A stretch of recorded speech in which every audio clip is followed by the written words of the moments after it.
लगे ना तो समझ लीजिए कि आप सफल हो चुके हैं। अब जिस तरह आज मार्केट में लोग बिस्लरी के नाम को तोड़ मरोड़ कर इसे कॉपी करके मार्केट में सेल करते हैं, उससे पता चलता है कि क्यों बॉटल वाटर की कैटेगरी में बिस्लरी का नाम सबसे पहले आता है।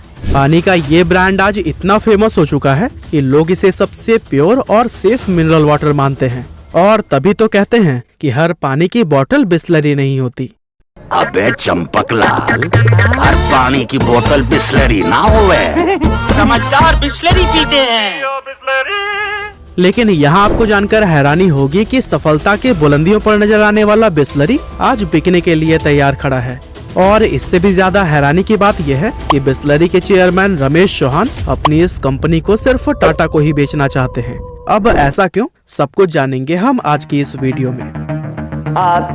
लाइमलाइट में आ रही है कि टाटा कंज्यूमर बिस्लरी को खरीद सकता है। ये इनफैक्ट एक बहुत बड़ा एक्विजिशन होगा। अब बिस्लरी क्यों बिक रहा है, इसके बारे में जानने से पहले हमें इस कंपनी की वैल्यूज और हिस्ट्री को जरूर जानना चाहिए कि आखिर ये कंपनी भारत आई कैसे और किस तरह इस विदेशी कंपनी ने पूरे भारत को पानी खरीद कर पीना सिखाया। तो दोस्तों, बिस्लरी बेसिकली एक इटालियन कंपनी है जिसे 1965 में फेलिस बिस्लरी ने एस्टेब्लिश किया था। ये कंपनी इसी साल यानी कि 1965 में ही भारत आई, जहां इंडियन बिजनेसमैन खुशरो संतूक ने इटालियन डॉक्टर सेसारी रोसी के साथ मिलकर इंडिया को बॉटल्ड वाटर के कॉन्सेप्ट से इंट्रोड्यूस कराया। उस समय उन्होंने बिस्लरी का पहला प्लांट मुंबई के ठाणे में बनाया था।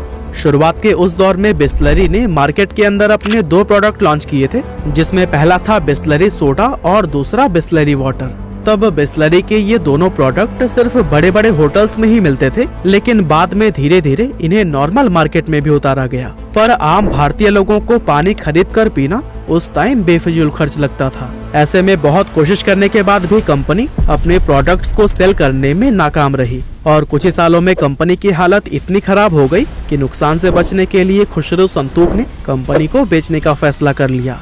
इस तरह 1969 में पार्ले ग्रुप के चेयरमैन रमेश चौहान ने बिस्लरी को 4 लाख रुपए में खरीदा, जो कि उस समय के $50,000 के बराबर हुआ करता था। रमेश चौहान का मोटिव बिस्लरी को एक सोडा ब्रांड के रूप में डेवलप करना था, और इसके लिए उन्होंने पूरे देश में बिस्लरी के 5 स्टोर्स भी ओपन किए, जिसमें से एक कोलकाता में था और बाकी 4 मुंबई में। लेकिन 1977 में जब गवर्नमेंट पॉलिसीज की वजह से कोका कोला ने इंडियन मार्केट से एग्जिट लिया, तो इस मौके का फायदा उठाने के लिए रमेश चौहान ने बिस्लरी के अंडर ही लिम्का, थम्स अप और गोल्ड स्पॉट जैसे soft drink brand Indian market में लॉन्च कर दिए। लेकिन 1991 में इकोनॉमिक लिबरलाइजेशन होने पर कोका कोला इंडियन मार्केट में वापस आ गई, और 1993 में उसने बिस्लरी से उसके सारे सॉफ्ट ड्रिंक ब्रांड 400 करोड़ रुपए में खरीद लिए। अब इस डील में एक नॉन कॉम्पीट क्लॉज भी शामिल था, जिसके अकॉर्डिंग बिस्लरी अब अगले 15 साल कार्बोनेटेड ड्रिंक्स का बिजनेस नहीं कर सकती थी। यही वो समय था जब रमेश चौहान का ध्यान पहली बार बॉटल्ड वाटर इंडस्ट्री पर गया, और उन्होंने ये ठान लिया कि अब वो बिस्लरी को सिर्फ एक बॉटल्ड वाटर ब्रांड के रूप में ही आगे लेकर जाएंगे। इसके बाद से रमेश चौहान ने बिस्लरी का प्रमोशन कुछ ऐसा किया कि लोग इसे मार्केट में मिलने वाले सबसे प्योर एंड सेफ पानी के रूप में देखने लगे। हालांकि शुरुआती दिनों में उन्हें अपने इस ब्रांड को लोगों तक पहुंचाने और इसके ट्रांसपोर्टेशन में काफी मुश्किलों का सामना करना पड़ा, क्योंकि पानी की कीमत तो कम थी लेकिन वजन ज्यादा था। इसीलिए कोई भी ट्रांसपोर्टेशन कंपनी बिस्लरी के ट्रांसपोर्टेशन के लिए आसानी से एग्री नहीं होती थी। लेकिन रमेश चौहान ने हार नहीं मानी, और धीरे धीरे उन्होंने अपना खुद का ट्रांसपोर्टेशन शुरू कर दिया। आपकी जानकारी के लिए बता दें कि आज पूरे भारत में बिस्लरी के पास 5000 ट्रक, 3000 डिस्ट्रीब्यूटर और 135 ऑपरेशनल प्लांट्स का एक कंप्लीट नेटवर्क है।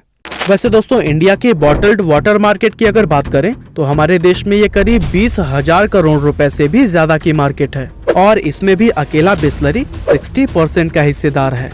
लेकिन फिर सवाल यही उठता है कि अगर बिस्लरी इतना ही सक्सेसफुल कंपनी है, तो कंपनी के चेयरमैन रमेश चौहान इसे आखिर बेचना क्यों चाहते हैं। असल में दोस्तों, इकोनॉमिक्स टाइम की एक रिपोर्ट के अकॉर्डिंग रमेश चौहान अब 82 साल के हो चुके हैं, और पिछले कुछ सालों से उनकी हेल्थ भी कुछ खास ठीक नहीं रहती, जिसके चलते अब आगे वो अपने बिजनेस को टाइम नहीं दे पा रहे हैं। इसके अलावा उनके पास अपने इस कारोबार को आगे चलाने के लिए कोई वारिस भी नहीं है, क्योंकि उनकी इकलौती बेटी जयंती चौहान अपने इस पिता के बिजनेस को संभालने में बिल्कुल भी दिलचस्पी नहीं रखती। हालांकि ऐसा नहीं है कि जयंती को बिजनेस की समझ नहीं है, इनफैक्ट अभी कुछ समय पहले तक ही वे बिस्लरी में वाइस चेयरमैन के पद पर काम कर रही थी और उन्होंने दिल्ली व मुंबई दोनों ऑफिसेस को संभाला हुआ था।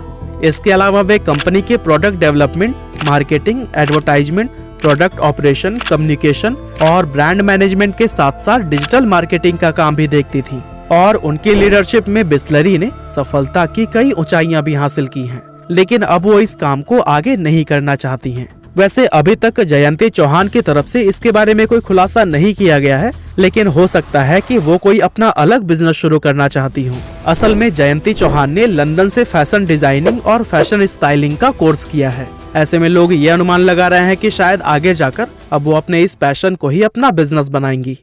फैमिली में जो आपकी बिटियां हैं वो उन्होंने क्यों नहीं इस कंपनी को ज्वाइन किया? वो पहले तो इस कंपनी को चला चुकी हैं, देखभाल कर चुकी हैं। हाँ, तो 10 साल उसने काम किया है और उसके बाद अभी थक गए और ये काम उसको पसंद नहीं है। आजकल का जनरेशन बहुत जल्दी थक जाता है। आपने कहा कि 83 ईयर के मैं हूँ, अब रिटायर होना चाहता हूँ। बराबर। तो आपने जयंती को बोला नहीं कि नहीं बेटा अभी और थोड़ा इस कंपनी को आपकी जरूरत है? अब दोस्तों, कंपनी को छोड़ने के उनके अपने पर्सनल रीजन हो सकते हैं। ऐसे में उनके इस फैसले की वजह से हमें उनकी काबिलियत पर सवाल नहीं उठाना चाहिए, क्योंकि जो लड़की बिस्लरी जैसे बड़े ब्रांड को संभाल सकती है वो अपना खुद का बड़ा बिजनेस भी तो खड़ा कर सकती है। अब दोस्तों, हमने बिस्लरी के बिकने का रीजन तो जान लिया, लेकिन अब लास्ट में सवाल यही रह जाता है कि रमेश चौहान अपनी ये कंपनी सिर्फ टाटा को ही क्यों बेचना चाहते हैं। असल में रमेश चौहान ने बिस्लरी ब्रांड को बहुत मेहनत से खड़ा किया है और उन्हें अपने इस बिजनेस से लगाव भी बहुत है। ऐसे में वो अपने इस बिजनेस को ऐसे सेफ हाथों में सौंपना चाहते हैं जो कि इस ब्रांड को सफलता की और भी नई ऊंचाइयों पर लेकर जाए। अब क्योंकि उनका अपना कोई वारिस नहीं है, तो ऐसे में उन्हें इंडिया के अंदर टाटा के जैसा शायद कोई ट्रस्टेड कंपनी नजर नहीं आता जो इस काम को सही से और वफादारी से अंजाम दे सके।